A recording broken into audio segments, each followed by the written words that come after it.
Today we're going to be talking about seeing is believing, how the right visuals sell more cars. So enjoy, take it away.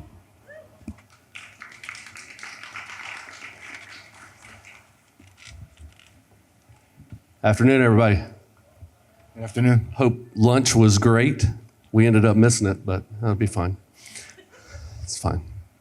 I'm Daniel. I am with a company called Car Cutter. And our little topic for today is going to be seeing is believing.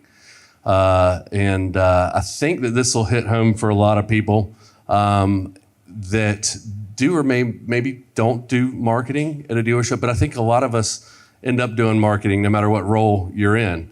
So think about this a little bit. Everybody goes online. We all have these devices. We all have computers. And no matter what we do, whether we're going to order some food, whether anybody been on Tinder, you don't have to raise your hand, it's fine. Or when your wife, like mine, likes to plan vacations, what do? You search it up, right? Everybody searches everything. But you're gonna see with your eyes whether you wanna take that trip, buy that burger, or date that lady, right? And is everybody with me? Okay, just making sure. Your customers are exactly the same. But let's step out of the car business briefly. So imagine you are now the marketing manager for Nike. Everybody knows Nike, right? No, never heard of her. Everybody shopped online for shoes, right? Nike is going to have a website. Hopefully your website's going to look very similar to this, right? You got all of your shoes lined up. They're all pointing the same way. They all are priced. They're all got a good description, just like your cars, right? Just like your Viata, right? You've got pictures of every single item that you're going to sell. You wouldn't probably be there very long if your website looked like this. Wouldn't you agree? Sorry, losing my place a little bit. So let's think, we're doing everything right. We throw so much money at everything. Dealership websites, group sites, chat, finance tools, trade tools. We're spending money on paid search. We're doing SEO. We've got the call tracking. I mean, we're doing everything right to get people to do what? Visit our website, visit our dealership at some point. But when they get to our website, most car dealerships, websites are looking like this. And if this is you don't have to tell me, we could talk later. But listings with high quality images obviously are gonna get much more engagement. And that's why I brought my friend with Brian Free, who's formerly with AutoNation. I'll introduce him here in just a second, to chat just a little bit more about how they were able to get a much larger impact at AutoNation. Thanks, Daniel. Good afternoon, everybody. Hold it up a little bit. I was VP of Digital Marketing for 26 years with AutoNation. The recap that Daniel just went through really tells the story that most customers expect an e-commerce experience on any other website to have really quality, engaging photos, right? It's engagement. That's what you're looking for on your websites. And imagery is lagging behind. And these are $50,000, $60,000 products. Right, it's just shocking to see that coming soon, photo not here. So we had the same journey at AutoNation, and how we started was making sure every car had a photo, whether it was a single stock photo, you won't see a coming soon photo. But then the next problem we dealt with is we have over 300 locations. How do you get consistency across those locations? We tried multiple ways. We looked at dealer booths. A single point dealer, a photo booth may work really well, but they're expensive if you have experience with it. They need a lot of room, they need a lot of training, and they're difficult sometimes to use. Imagine taking a big Ford, a full-size pickup truck into a photo booth. If you've ever seen it done, it's really hard. So we also looked at emerging models that were coming out like Carvana, where they do have that luxury of one location and that crispness of all the vehicle photos look the same. So the journey really was, one, we use standards. We use actual photos, new and used. We make sure that they're always, the wheels are turned, they're always pointed the same way, the photo order is the same. But how do you solve that background imaging? right? When you have 300 locations and you see things where it's a brick wall behind you, or a lot of dealerships, frankly, have limited space to do this, right? So Car Cutter, we came to Car Cutter because they provided that one-stop, high-quality imagery, consistent across the board. We talked about the locations, and that was a big one, and big and small, right? Whether you have one rooftop, it's a situation to get consistency for not only your single rooftops or your multi-rooftops or 300 locations, but also integration, right? Because process is a huge thing. Absolutely. Yeah, great point, Daniel. That, for a large company like AutoNation, we do a lot of stuff in-house, right? We have a lot of technology partners. You guys are all familiar, the HomeNets, the Excites, if they're doing your vehicle photography. You want a solution that's plug and play, right? You've got enough hassles in your day-to-day work. And that's another thing that Car Cutter brought to us, was the ability to plug into our existing ecosystem. That it wasn't that heavy lift of this technology doesn't talk to this piece. And it was really having a team behind you, not just for us, our own internal teams, but the Car Cutter team helping us. We did over 3 million photos to convert and get all these backgrounds on there.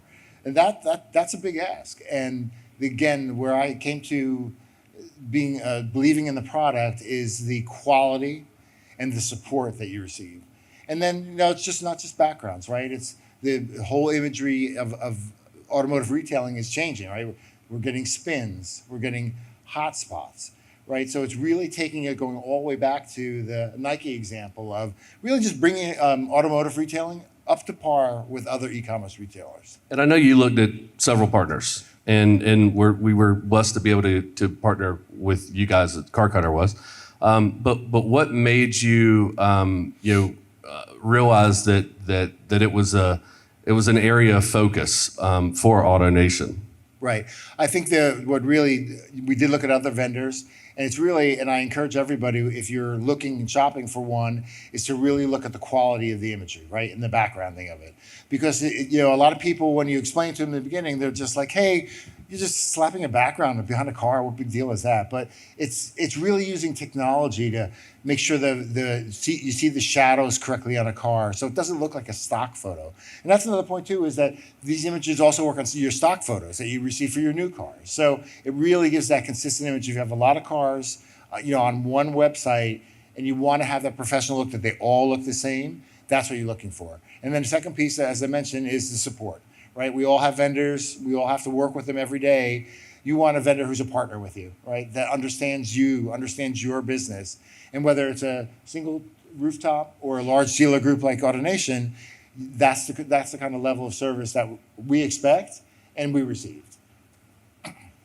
And images really do help your dealership stand out. AutoNation actually has specifically a customized background that nobody else will use. And Brian shared a story with me about how people recognize AutoNation on various websites. Right. A lot of people, we have a distinctive background, and it'd go to an NADA, and people would be like, "Hey, I know an AutoNation car because wherever I see it, whether it's a third-party marketplace, whether it's a mid-tier portal, they all look the same, and they have that branding message. And everybody, you get that unique opportunity, right? What better way to brand your dealerships than that? I use an example of really the focus now on websites. I think we all work very hard to drive traffic to websites. Everybody wants more traffic, but I think it's fair to say we get our fair share. The key that right now is conversion.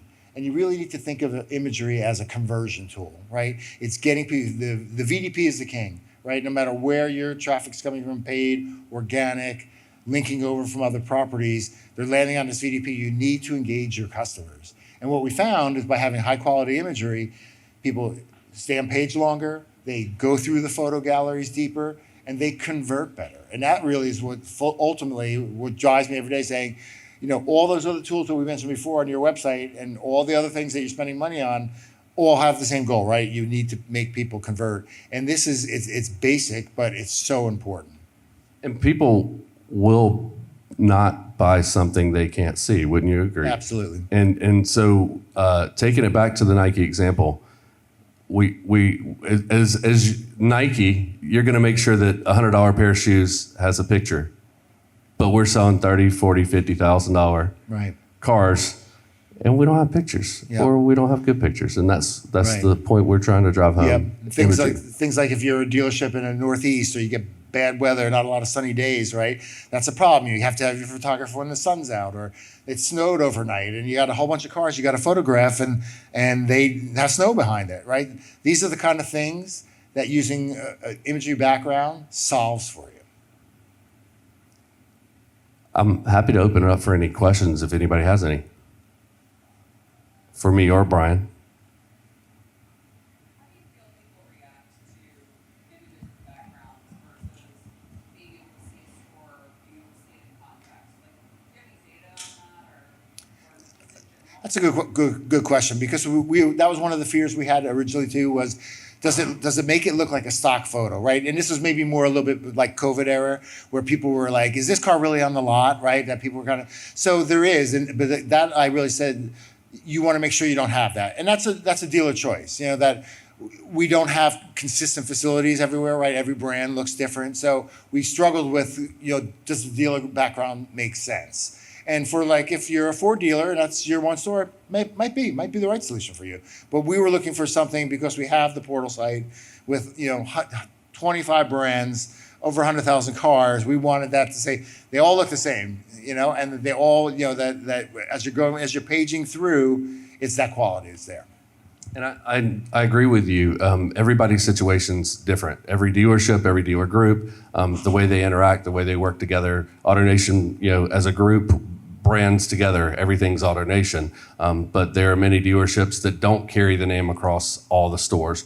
Or with OEM requirements, you're not able to brand, you know, all of your stuff. Exactly. You have to call dealerships after city names and Exactly. things like that. What I do typically find is, specifically with Car Cutter, the ability to utilize your dealership is there.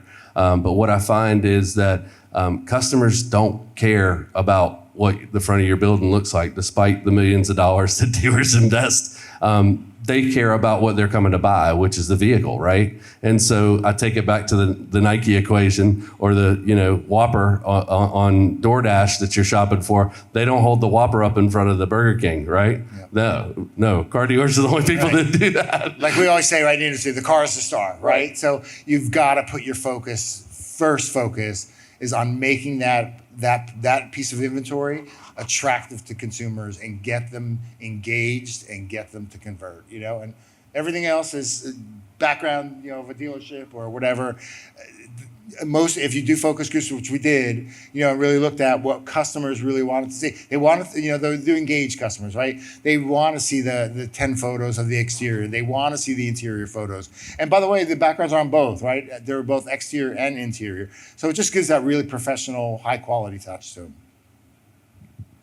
Any other questions for us? Yes, sir.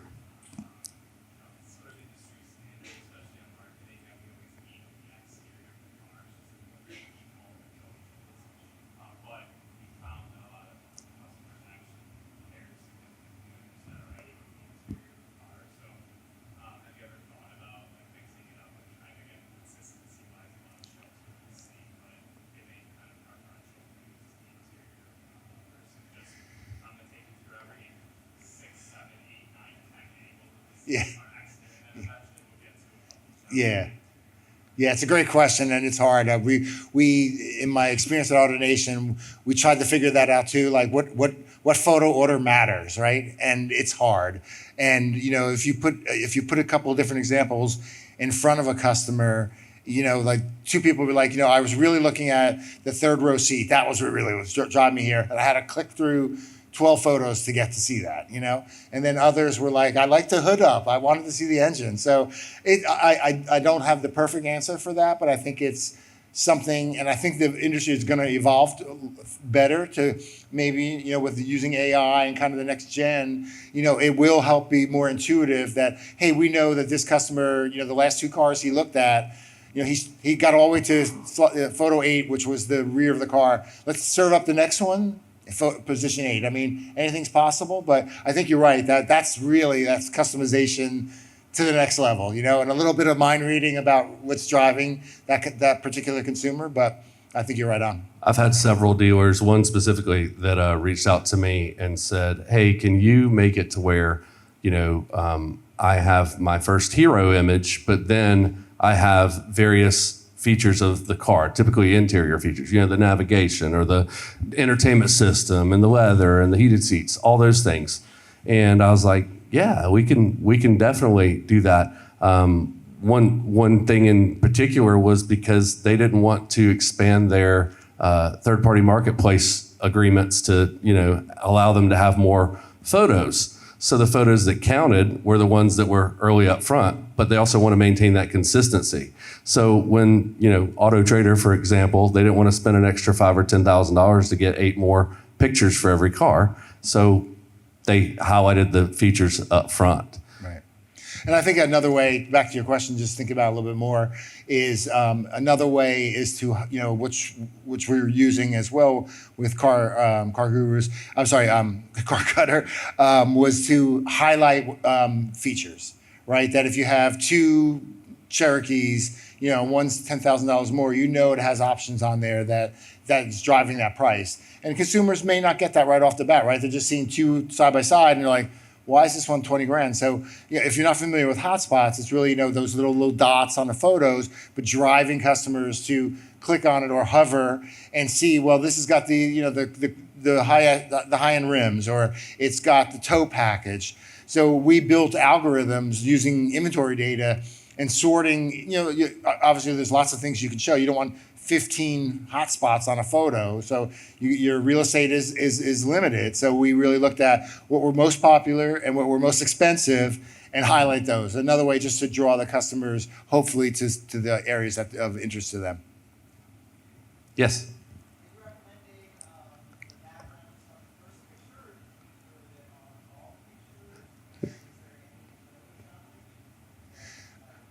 Great question. I missed the last part about photoshopping.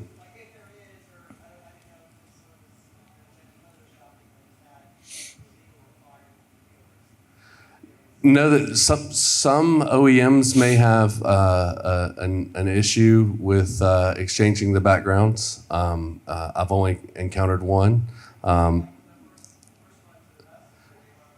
No, they did not want you to change the background at all. But then they had requirements of where you couldn't have certain things in the background. So it was very counterintuitive, bless their hearts. But mostly new car, mostly new car, you'll bump into that. But we did start with just a single background on image 1. And we just found, again, through focus groups, that it was that jarring experience once you kind of got back to the second one. It was like, whoa, what, it was so pretty and shiny, in the first one, and now there's this, dump truck behind it, like what's going on here, So the goal for us is we're 100% every image is background, exterior, interior. yes. No, never. At least if I have my say about it, because we don't ever want to have any type of issue with adjusting anything on the car that you wouldn't. So I've had dealers say, "Hey, can you, touch up that dent or that ding?" No, but the dent guy comes through every Tuesday, doesn't he? Because I'm not going to be responsible if you decide not to do it.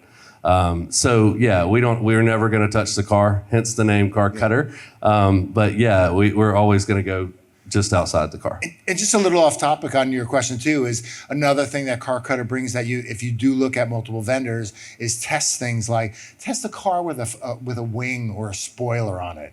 And look at the quality that Car Cutter using AI and using large customers like AutoNation, and they're not just in the US, they're also in Europe as well, is that's how you can use to judge a quality vendor, is how do they handle that? That some of them you'll see cut off, and it's like a $120,000 car, and they cut off the wing or the spoiler. So it's a really good kind of way to test vendor quality.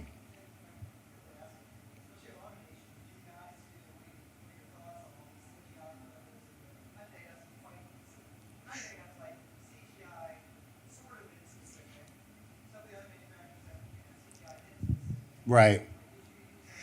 Yeah, it's emerging too, right? And again, it's new car, it's OEMs kind of driving that. There are some vendors that are kind of in that space too. So I think To me, it didn't. If it couldn't solve all my problems because of having over 300 locations and having that consistency, I didn't want to have these hybrids out there. Because especially it worked great. Again, an example: say you did it for Ford, and Ford had a CGI imagery package available. As soon as those Fords got onto AutoNation.com, the portal site, they look different than everybody else. So again, it's a little bit of your strategy, how many dealers you have, what kind of car, it's a little bit of that thinking. But I also think it may be a solution, in some cases. Certainly, there's still dealers out there who don't, photograph used cars as well, or want to get a cost savings on their new cars. Like, hey, why do I have to photograph every Camry, when I can get them from stock a photo from the manufacturer? It's a little bit of a cost savings in there, but again, I go back to my other point about having it a real experience. That I'm all about the customer and making sure that it's tailored to them, right? That we all talk about customization. That it's not just a cookie cutter, because stock photos turn people off, and I know we need them in the beginning, a new car inventory, before we get the photographer out there. But I me personally put kind of CGI a little bit in a stock photo category. Yeah, exactly. Sure. Yes, sir. Does Car Cutter limit the quantity of photos that you can have for within a week or month's time? No. Not at all. No. We wouldn't AutoNation's ever do that. in the millions of photos processed. Yeah, more and is counting. better. More is better. And on the CGI topic, we've worked with some OEMs and been able to actually take feeds for some of the, like, for instance, Ford, their VinReel program. So those in stock, in transit units that aren't in stock yet, that you can't get actual photos. But we will take that feed in and be able to make them resemble exactly the same background, so that when you visit that group website, you don't see a myriad of different backgrounds. The idea is to have that consistency, and you guys want to have that car up online, the minute it's ordered, right? So, or the minute you trade for it. So the speed's key, for sure. And taking that question out, right? Like, is it in transit? Like, a consumer does not necessarily know what in transit means, know? So it's taking that noise out. And again, going all the way back to my mantra about conversion, and engagement, is that's where you want to get them to. And imagery has to be the top of the list and focus. For sure. Any other questions? We do have to wrap it up here, but thank you all so much. We greatly appreciate you I've coming. got one question. Oh. Came off of the app. I think it's for Brian. What was the process to roll Car Cutter out to 300 stores? Yeah, great question. It was, I thought it was going to be a painful process, but it wasn't. Again, what worked was engagement with the vendor, understanding, how to integrate into our ecosystem. Super important. Ask those questions, right? To make sure that you're comfortable with the process. Can you work with HomeNet? Can you work with Dealer.com, right? Can you work with my photography vendor? Make sure that when you're doing your vendor evaluations, that they answer those questions, right? Because that's part of it. And then the second part of it is because we ran our in-house, we do inventory management ourselves. We also use HomeNet, of course, and others. But it was making sure that they had the capacity, right? When we were converting, right? When we brought Car Cutter on board, right? I had 300,000 cars that needed backgrounds, right? Obviously, you can't do them overnight, but we plowed through them pretty quickly in weeks, to the initial startup. But now the throughput, we take in maybe 10,000 cars a week, right? New, used, trades, whatever. That they're processed within 48 hours, right? The journey, right? It's photographer, to the home nets, to your website vendor.